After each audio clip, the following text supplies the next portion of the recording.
Und ich möchte sprechen mit Heiko Teggerts, der Bundesvorsitzende der Bundespolizeigewerkschaft. Vielen herzlichen Dank für Ihre Zeit. Hallo Frau Würzbach, gerne. In diesen Tagen wird jetzt viel darüber gesprochen, wie wir Deutschland sicherer machen können. Und natürlich ist die Bundespolizei dafür ein ganz wichtiger Punkt. Friedrich Merz hat gerade kritisiert, dass die Bundespolizei eher immer weiter eingeschränkt wird, als dass sie mehr Befugnisse bekommt bei Kontrollen oder Ähnlichem. Sehen Sie das auch so? Ja, da hat Friedrich Merz vollkommen recht. Das ist die elende Debatte um die Befugnisse und die Modernisierung des Bundespolizeigesetzes. Also, es beginnt alles mit der Schnapsidee, dass meine Kolleginnen und Kollegen bei Kontrollen Kontrollquittungen ausstellen. Und das müssen Sie sich mal vorstellen. Dadurch wird natürlich nicht die Kontrolltätigkeit meiner Kolleginnen und Kollegen motiviert, sondern im Gegenteil. Das hat ganz gezielt den Hintergrund, möglichst weniger kontrollieren zu lassen. Das ist nur ein Beispiel von vielen, wo wir sagen, dieses Bundespolizeigesetz, was dort im Entwurf von der Ampelregierung vorgelegt wurde und ganz klar die Handschrift der Grünen trägt, ist das Papier nicht wert, wo es drauf geschrieben steht. Also hier sollte mal beigegangen werden und mit modernen Befugnissen die Bundespolizei sozusagen ins 21. Jahrhundert zu heben. Denn das Gesetz, nach dem wir jetzt agieren, ist fast 30 Jahre alt. Gesetze sind jetzt gerade also der Punkt, über den diskutiert wird, ob man sie ändern, anpassen muss. Und das an ganz verschiedenen Stellen. Jetzt vor allem beim Fall Solingen. Sieht es danach aus, als hätte eine Anwältin dem mutmaßlichen Täter zuvor vielleicht sogar den Tipp gegeben, unterzutauchen? Die Bundespolizei ist ja auch für Abschiebungen, wie sie hätte hier jetzt stattfinden sollen, mitverantwortlich. Alexander Trumpf von der CDU sagt jetzt, das Problem ist gar nicht, dass Anwälte alle Informationen ihren Mandanten geben, das müssen sie, sondern dass es überhaupt diese Schlupflöcher in den Gesetzen gibt. Fehlt der politische Wille beim Thema Abschiebungen? Nein, also Herr Trom hatte auch vollkommen recht. Das ist mir schon fast unangenehm, zwei Unionspolitikern hier in einem Beitrag recht zu geben. Aber in der Tat, man kann den Anwälten keinen Vorwurf machen, dass die ihre Klienten sozusagen auf Grauzonen hinweisen. Das ist ja völlig normal und der Job eines jeden Anwalts. Es ist Aufgabe der Bundesregierung, genau diese Schlupflöcher zu schließen.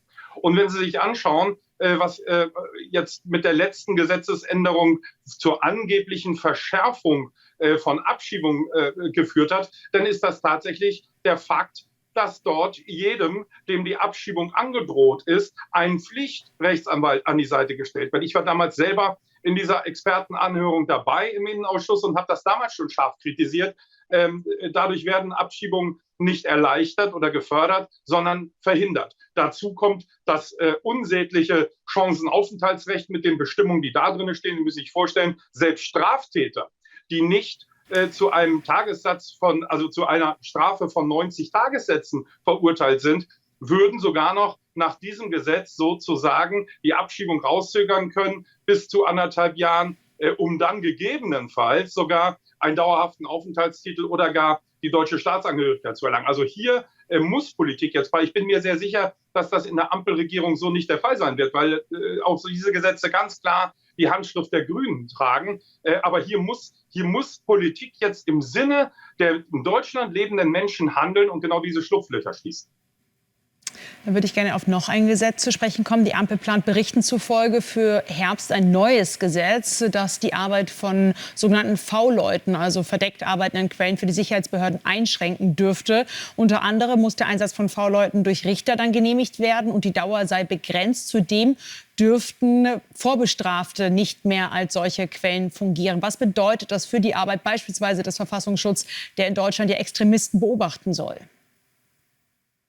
Also V-Leute, um das vielleicht nochmal zu erklären, sind ja Personen, die die Sicherheitsbehörden in kriminellen Banden einschleusen, die also möglichst unauffällig da agieren sollen und Erkenntnisse sammeln sollen. Nun wissen wir ja alle, dass kriminelle Banden aus Kriminellen bestehen und die Chance, dass Kriminelle vorbestraft sind relativ hoch. Ich sage es jetzt mal ein bisschen sarkastisch. Wenn ich jetzt nur noch Menschen einschleusen dürfte in diese kriminellen Kreise, die nicht vorbestraft sind, dann kann ich es gleich bleiben lassen, weil das fällt natürlich in diesen Kreisen jedem auf. Es zeigt aber auch mal wieder, wie hilflos ganz offensichtlich die Bundesregierung ist im Umgang mit der Schaffung neuer, moderner Gesetze. Es fehlt auch seit Jahren an einer Zuständigkeit für die Bundespolizei beispielsweise, auch in eigener Verantwortung Abschiebungen durchführen zu können. Momentan begleitet die Bundespolizei lediglich die Schüblinge nach Hause im Flugzeug, aber die Bundespolizei hat keine Kompetenz, selbst die Anträge auf Abschiebehaft und die Abschiebung zu führen. Das ist im Moment leider nicht möglich. Dafür muss das Aufenthaltsgesetz geändert werden. Und da weigert sich diese Bundesregierung mit Händen und Füßen gegen. Deutliche Kritik von Heiko Teggerts. Vielen herzlichen Dank für Ihre Zeit. Sehr gern.